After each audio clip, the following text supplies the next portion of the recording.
What are 365 things to do in Etobicoke? Welcome to Tea at Taxevity, where you get insights from insiders, our many clients and friends. I'm Pramod Sharma, your actuary at Taxevity. I help people transfer risks with life and health insurance. Our guest is Richard Robibero. Richard, what do you do when you're not being interviewed? Well, I'm a full-time realtor and a full-time dad, but the reason why I'm here is to talk about my website and blog, 365 Things to Do in Etobicoke. Are there really 365 things to do in Etobicoke? That's actually a great question. When I started the site, we would get a lot of people asking me, 365 things to do in Etobicoke. There aren't 10 things to do in Etobicoke. Well, they couldn't be more wrong. There are a ton of great things to do right here in our great city. Great events, great restaurants, great stores, and all our parks and trails, and basically there is a ton to do in Etobicoke. Mm-hmm. And you've listed hundreds of items already. And when I look at the list, I'm thinking, wow, I didn't realize, because I think of Etobicoke as being more like 10 things to do rather than hundreds and hundreds. Well, when people, when people need something to do, they automatically think that, they might have to head to downtown Toronto to do something, or something outside of the city. But in actuality, there is, so much to do here that, I really want people to be aware of all the great things that we have to offer. Mm-hmm. And why did you pick Etobicoke? Well, I've lived here for 27 years, so it was a natural progression for me to, feature, the things that I've done, on my own and with my family. And with friends, and be able to talk about those things in a blog format. When did you start your site? I started in 2010, and the way it came about was actually, as a realtor, I was looking for a way to market my services out to the public on the internet. And I attended a conference in which one of the speakers was a realtor from Dallas, Texas. And she had created a website called, curiously enough, 365 Things to Do in Austin. And it had garnered, hundreds and thousands of views a month. And basically I said to myself, I can do that here. And, so that night I went home, and I actually, here's a quick little story. I actually wanted to do it based on Toronto. But what I found out was that there were already a ton of great websites for things to do in Toronto. So I thought, why not concentrate on the area that, I've grown up in and love, Etobicoke. And again, did a quick search, found out that there was really nothing like that. And I basically started that way. What a great idea, because we're all in business and we're all looking for clients, but we can't just keep telling people we're looking for clients all the time. And advertising isn't necessarily the best way. What you've done is you've built a community and you're providing a really valuable service. It's a subtle way to show my knowledge of the Etobicoke area. I do want people to know that I love and believe in this great community. And, and I do that by showing people that, I know about all the great schools, again, restaurants, shops, parks, and basically all those things in Etobicoke. Because we've bought real estate in the past before moving here, and one of the things we realized is that it's really important to have a real estate agent who knows the area you want to move into, because those questions such as where the schools are and all these little things, sometimes you can look on a map and find out the information, but you don't get the inside story. There's a school nearby, but maybe you don't want to send your kid to that school. 100%. So again, when people are considering an area to move to, the first thing they do is they go onto the internet and, they'll search something like things to do in Etobicoke. And what they'll find is they'll get to my website right away. It's the first website in Google searches, and they'll be able to do some of their research that way. Mm-hmm. And how popular has your site become? It's been very popular. Now, in the early days when I started, we were getting maybe 10 to 20 views a day.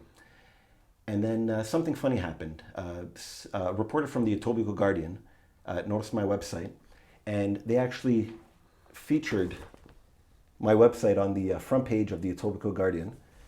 And that day, the website basically blew up. We had several thousand hits from people that had discovered us through the article. And slowly from then on, it's progressed to what was a couple of hundred hits per month to, on average, 25 to 30,000. How do you decide what to feature? Well, it's not a very scientific approach. Basically, a lot of it is experience. So, for example, I love eating at Apache Burgers. So I thought it would be natural to feature them on the list. Another thing we like to do every year is attend Toronto Rib Fest. So obviously, they're also on the list. Basically, anything worth doing will be featured on the list somehow. 365 items is a lot to go through. Do you have rankings to make our lives simpler? We're very time starved. One thing I decided in the very beginning was that I wasn't going to rank, the items from 1 to 365 things. It would just be too difficult. So what I've done is basically I try to separate them. So if I feature a restaurant today, I may feature a park tomorrow and perhaps a store the next day. So I separate them that way.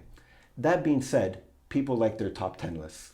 So what I've decided to do is every year, based on the number of views, number of social media mentions, and basic overall feel, we do a top 10 list for every year. I'm guessing that maintaining your site and a blog takes a chunk of time. How do you find the time? It does take a lot of time, but it's a labor of love. So I try to make time whenever I can. As a realtor, I do spend a lot of time outside of the office, but there are those times when I'm in the office. So I've kind of blocked out a time weekly, every Monday, where I try to submit an article to the site. Now that doesn't always happen, and what I'll have to do is the next week is make up for it and maybe bang out 2 or 3 articles. Do you get offered incentives like free dinners? It happens all the time. And then what do? I take them up on it. So I don't want to be rude and not accept an invitation to try at a restaurant or to have a spa treatment done, believe it or not. But it doesn't guarantee your entry on the list. Basically, what I'll do is we'll take up the offer and we'll go and we'll have dinner or participate in any way that they've asked us to. And then we'll do our own kind of research. We'll talk to people. We'll look at Google reviews online. And eventually, they may be lucky enough to be featured on the website. How has 365etobicoke.com grown over the years? Oh, it's grown exponentially. So for example, initially, the articles that were being written were maybe 5 or 6 lines long, very rudimentary information. And then as I started to get as I started getting used to writing these articles, they would get longer and longer. I'd include more information, obviously like contact information, addresses, and then also incorporating pictures, video, and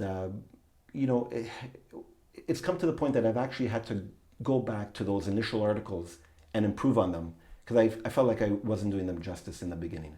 And it looks like you've added other categories, things like garage sales, for instance. Yeah, so what we've done is we've also added a resource section for people interested in Etobicoke. So for example, if you do have a garage sale and you'd like to feature it on the web, our site ranks very highly for Etobicoke garage sales. Another thing that we have is where's the cheapest gas in Etobicoke?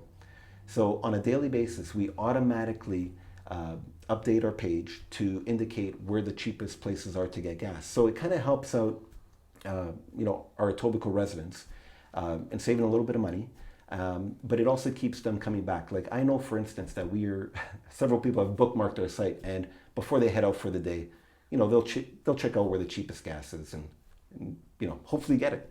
Oh, interesting. So if I've got a garage sale and I want to get it listed, is there a charge to me to get listed on your site? No, it's totally free. You can go on the site and submit it. It's very easy. We just need to know when you're having it, the address, and what you're going to be selling. It's all free, and we encourage you to submit the information once, twice, whenever you have a garage sale. Come on the site and submit it. Okay. If I have an idea for inclusion on your list, what's the process of getting it considered? Well, being on social media, we're highly available. So I'll get suggestions any number of ways. So I'll get a suggestion through Twitter, through our Facebook page, through email, or through the website itself. So there's any number of ways to get your suggestion to me. What's next? 365 things to do in Mississauga? I thought about that for about 5 seconds. Aside from not having the time to create another website, I just feel like I live in Etobicoke and I know Etobicoke inside and out. So I figured that 365 things in Etobicoke is where I want to be. But I encourage anybody who wants to create a site for their own community to go ahead.